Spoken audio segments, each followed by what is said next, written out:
Well, howdy there, partners. Our subscriber count is slowly puttering its way into the double digits. That means we're making the big money, right? Bro, please stop asking. This channel will never be profitable. Focus groups say you remind them too much of BTK. Well, some people find psychopathic killers sexy, like Hannibal Lecter or Matthew Broderick. Yeah, but you're not the sexy kind. More like the purely disturbing kind. Well, I'm gonna beg to differ, you flying plague, because it turns out old Barry's back in the game.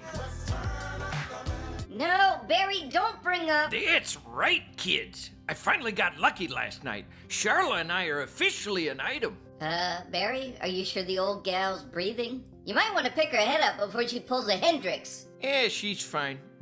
That's not blood she's been spitting up. She just really digs those BOGO Bloody Marys.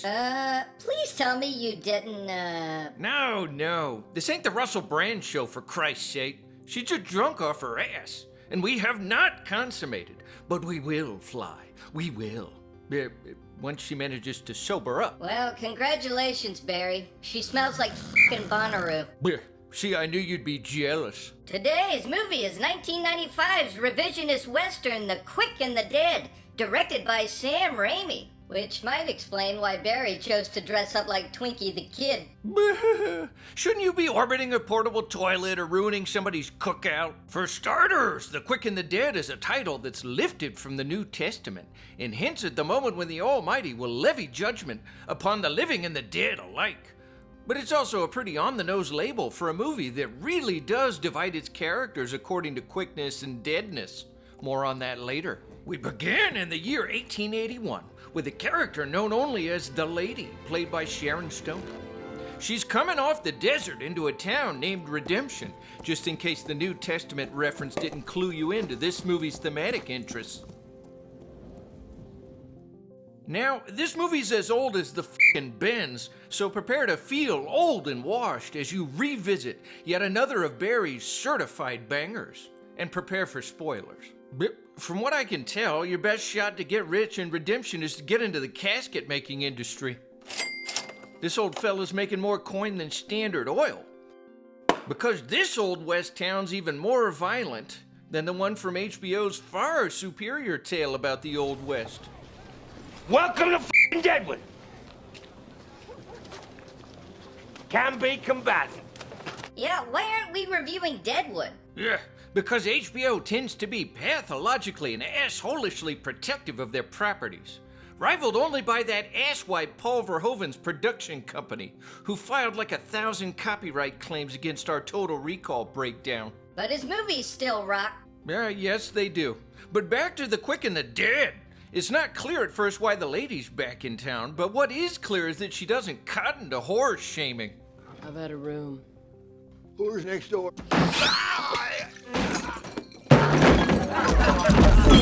The town is overseen by violent and ruthless overlord John Herod, played superbly by Gene Hackman. John Herod owns that house. He gets 50 cents of every dollar in this town. He's definitely not just offering a corned-up version of his character from Unforgiven, which came out in '92. I guess you think I'm kicking you, Bob. Ain't so. Wait a minute. You're not gonna unpack the name? Herod? Well, Herod? Wake up, Captain Hepatitis. It's another biblical reference. You know, Herod, the brutal line of kings from the New Testament. Known for being paranoid, ruthless, and ambitious. Kinda like John Herod from The Quick and the Dead. I don't have time for all that nerdy Sunday school shit. I've got a hot +1 now. God damn. Feel like I'm trapped in an elevator with Larry King. Yeah, that one hurt my ears. Yeah, we'll just go ahead and say it. The Quick and the Dead is a Western revenge story, but not necessarily in a sophisticated Marty Scorsese kind of way.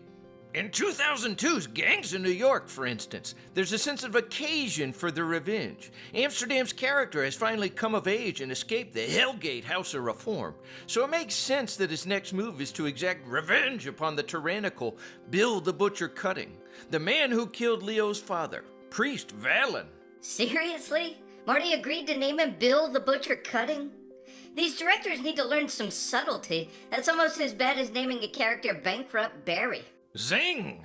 We find out through flashbacks that, like Amsterdam, the lady has traumatic memories about the death of her father, Lieutenant Dan, who was also a priest. Oh, that's a good reference, Barry.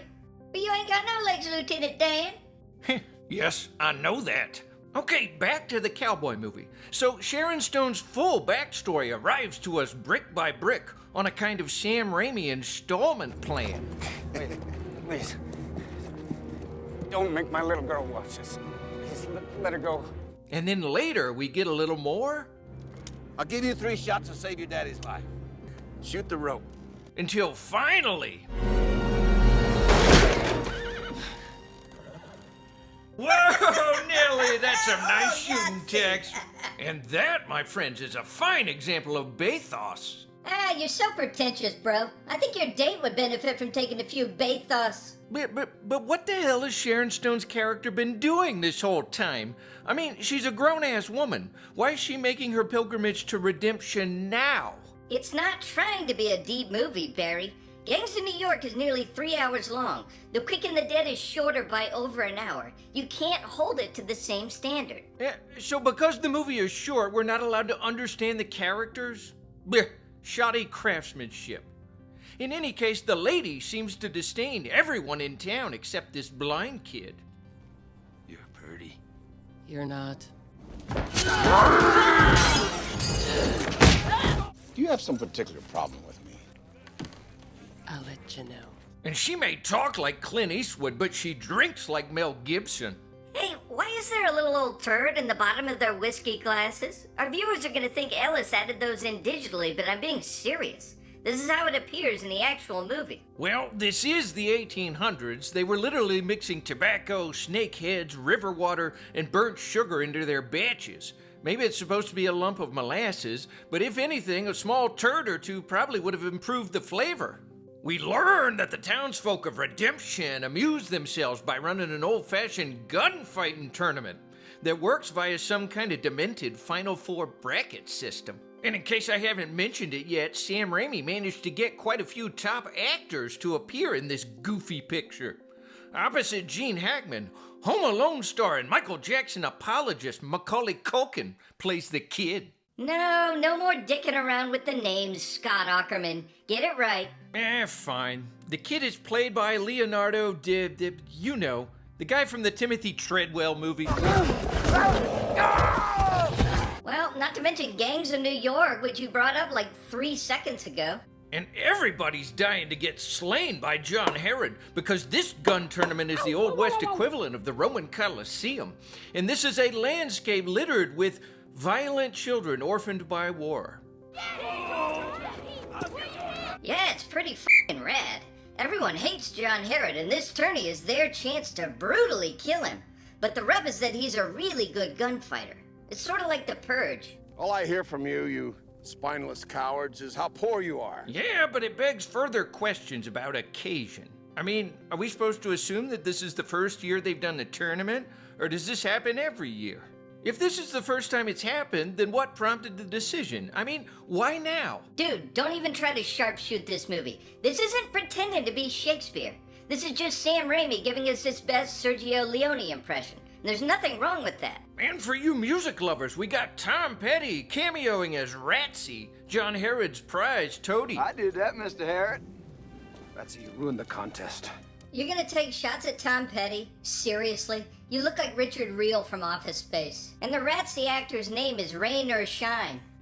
What's his sister's name? Surfer Turf? My name's Barry. I'm gonna tell dumb jokes and call everybody asswipe. Don't listen to him, Barry boy.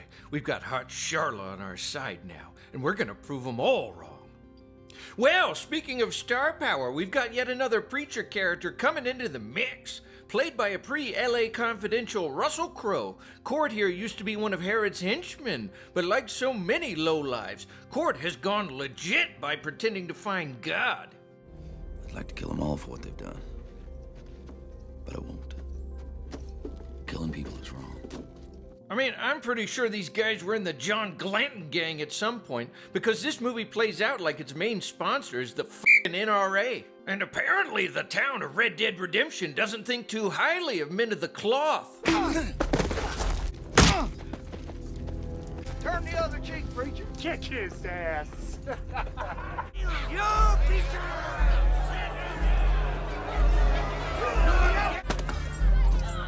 Why would they be this hateful toward a preacher?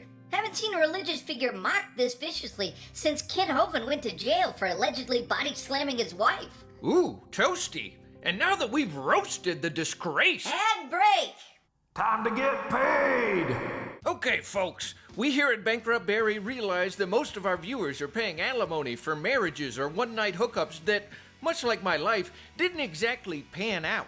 Well, at some point your precious little money swallowers are going to have birthdays, and we all know how difficult it can be to select the ideal gift for a child you haven't exactly made an effort to understand. But boy, do I have good news for you. Today's episode is sponsored by Mitten Bardley's Deluxe Nuclear Meltdown Playset. This toy is as educational as it is engaging. While constructing the fission reactor, your young'un will learn a wealth of practical science facts. You know, electrons, isotopes, genetic mutation, all the classics. More importantly, they'll be so immersed in science that you'll be free to go about your business. Going to dive bars and strip clubs, you know, living the good life. But see, the toy will also teach your kid to be responsible, because at some point this baby's gonna melt down worse than a mediocre comedian at the airport. See, it could happen in 2 weeks or it could happen in 2 days. Each playset has a different half-life, and your kid had better be ready for proper containment protocol. Well, the meltdown's just a gimmick, right? There's nothing gimmicky about uranium-235, Fly. Either your kid prevents catastrophe, or the family dog's gonna be trotting around on 5 legs. It's good. They need to be held accountable. Anyway, don't forget to order a few lead-lined aprons. Those are not included. The promo code is LUPUS. Game on! So, we're back to the quick and the dead, and it's time for the killing contest to conclude. Let's remember that the town of Redemption is situated within a landscape freighted with uncertainty and violence, such that it inspires a kind of agoraphobia. This desert upon which so many have been broken is vast and calls for largeness of heart, but it is also ultimately empty. It is hard, it is barren. Its very nature is stone. F***ing nerd. Young Jordan Belfort here is something of a ringer. And we come to find that this kid's got some specific skin in the game. So who are you gonna challenge today? Herod. I'm about the only guy around here who can take him, and I sure ain't gonna rush to do that. Well, why not? Well, hell, he's my father. That's right. Like all young men in the West, Leo desperately wants to gun down his own father. Don't ever cross me. And don't try to stare me down like you're doing now. I'm not sick or old. And you're not half the man I am. The lady, of course, also wants to perforate Jack Dawson's father, but in order to do that, she'll first have to murder a bunch of lesser hoopleheads. Fortunately, she's got the preacher to share his prima official strategy guide. There's a clip before the strike. Listen to the clock. Hey, riddle me this. Why does Sam Raimi have to remind us about the clock thing like 5 seconds after Russell Crowe mentions it? There's a click before the strike. Listen to the clock. You're right, Fly. This movie has no faith that its viewers will understand much of anything. I'm surprised Reverend Crowe doesn't draw a f***ing diagram on how a gun works. But Professor John Nash's advice does end up helping. Ladies, the winner! And for those audience members whose attention spans are shorter than Russell Crowe's temper, we've got plenty of foreshadowing to guide us along. But best of all, we've got our beloved David Keith, old Silverthroat himself, as the hired gun who's been contracted to take out the dastardly John Herod. Woo! We love our David Keith. And this isn't gonna be like Armageddon, where the directors waste David Keith's brilliance on a thin-ass character who has no real bearing on the story. My name's Clay Cantrell, and I'm a shootist. David Keith is a skilled gunslinger himself, but the film pits him as something of a... Jesus butt-clapping Christ. No, I will not refer to the great David Keith as the dark horse of the tournament. That's just appalling. Meanwhile, not even the man of God is permitted to absent himself from the tournament. Not gonna fight.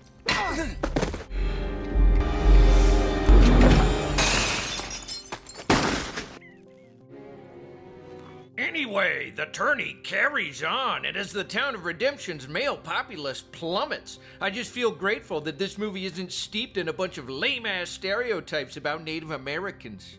Spotted horse cannot be killed by a bullet. See? Ah, me. Come on, Sam Raimi.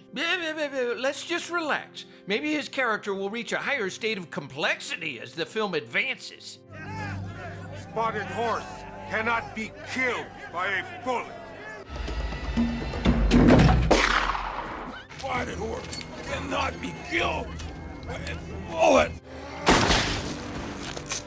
Well, that's what we get for revisiting 1995, folks. Let's check back in with David Keith.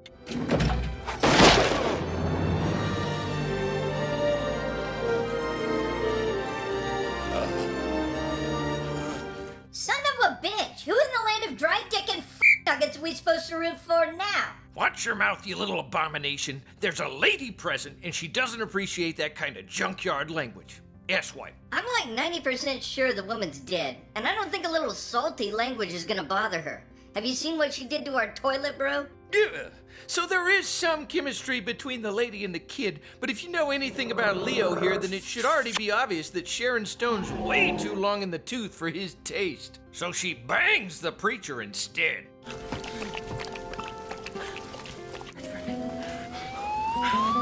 Meanwhile, the kid here fails to advance past the Oedipal stage. Shit, that was fast.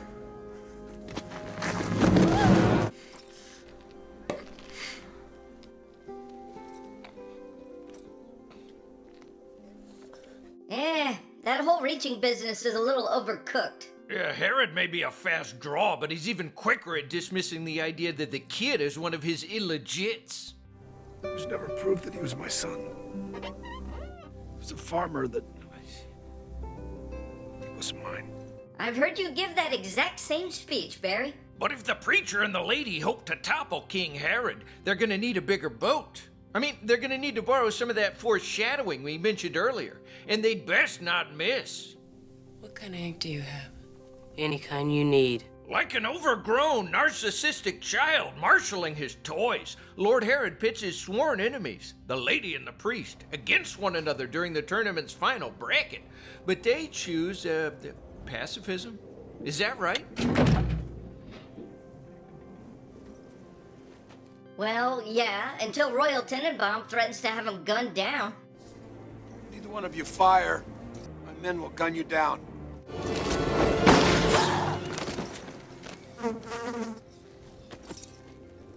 Cinderella Man is so flustered by his apparent sins that his American accent, sounds kind of weird.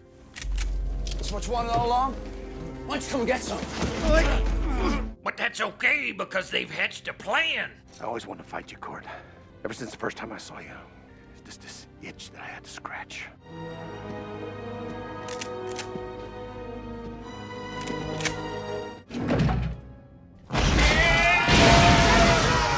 Wow, it's a good thing these Old West yokels who have probably never worked with explosives in their lives knew exactly how much dynamite to use without killing anyone in the adjacent buildings. And without any of John Herod's hawk-eyed goons noticing what they were up to. Look, folks, it's a fun movie, but maybe we should all admit that it's got some Michael Bay baked into it. Like some revenant second coming of Calamity Jane, the lady emerges to announce that she will be the true agent of patricide. Not only on the literal level, but on the symbolic as well. You're dead. You're dead!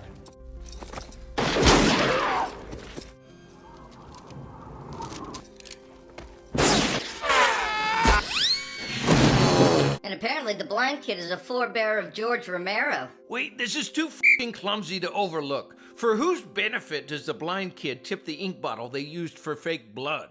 Herod's not paying attention to him, and it's not like the kid can tell if anyone else is looking. Barry, did you just make a joke at the expense of a blind kid? No, I'm not mocking the character, asswipe. I'm critiquing the storytelling. This is shoddy craftsmanship because it's a ham-fisted and patronizing gesture that's performed only for the audience, whom Sam Raimi clearly believes to be stupid. None of the other characters are even paying attention to this kid. Anyway, that's it. Justice has allegedly been restored to the town of Salvation. It's redemption, dumbass! Atonement, whatever, it doesn't matter. So I guess Russell Crowe and Sharon Stone have both redeemed themselves? Well, that's the name of the goddamn town, and I guess you can add young Tiresias to the list of those redeemed. Or maybe he was redeemed all along. Well, John Herod has been vanquished, but if you've read any Kristeva, you probably already know that these stories of apparent purification are somewhat suspect. Their value is mostly performative or ceremonial. The main function is to comfort us. At the risk of asking a stupid question, how historically accurate is the whole gunfight in the thoroughfare shtick? It's difficult to be sure, but there's reason to believe that actual mano-a-mano gunfights in the Old West were exceedingly rare, and the shots tended to be inaccurate. The duelists were about as likely to accidentally shoot an onlooker as they were their opponent. Also, it's quite possible that real-life gunfighters prized accuracy over sheer drawing speed. And one thing a movie like The Quick and the Dead clearly overlooks is the sheer volume of gun smoke that would have been generated by these shooting contests. In historical duels, you often had to wait for the gun smoke to clear before the contest could even reach its proper conclusion. Quite often, one of the participants would empty their chamber only to get shot in the back while trying to flee. Well, thank God humankind has moved past these pointless and barbaric attempts to destroy itself. Right, Barry? Yeah, we're f***ing doomed, folks. It's a race to the bottom, so you might as well climb aboard our bankrupt train and try to enjoy the ride. Perhaps this movie's ending does leave us with some lingering questions. I mean, sure, there's been a ground clearing, but how does the town plan to rebuild in the wake of Herod's destruction? How do they go about replacing all those who've fallen during the tournament? More importantly, how do they hope to prevent the next tyrannical overlord from taking power? Bro, now you're just posing rhetorical questions. Yeah, you should try it. Makes you sound smart. Here's a rhetorical question. Where did the lovely Charla go? I don't know. She's probably out trying to score some medically legal headache medicine, since she's a raging alcoholic. Okay, here comes another rhetorical question. If she just went out for Advil, how come all our copper wiring seems to be missing? But she's, we're an item. I'm sure she's just, well... I'm sorry, Barry. If it makes you feel any better, she can't have more than 2 or 3 years left in the old tank. Tune in next time, folks. We're playing all the hits with today's hottest stars. You crying, bro? Yeah, you're crying.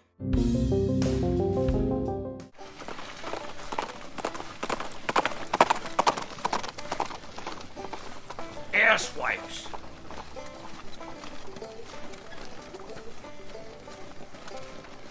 Ella says this is really gonna help us win over the gun crowd. Is your safety on? They're just toy guns, Barry, and I can barely carry this stinking thing. Well, you're holding it all stupid. Hold it right. It's just so damn heavy. So, do I win?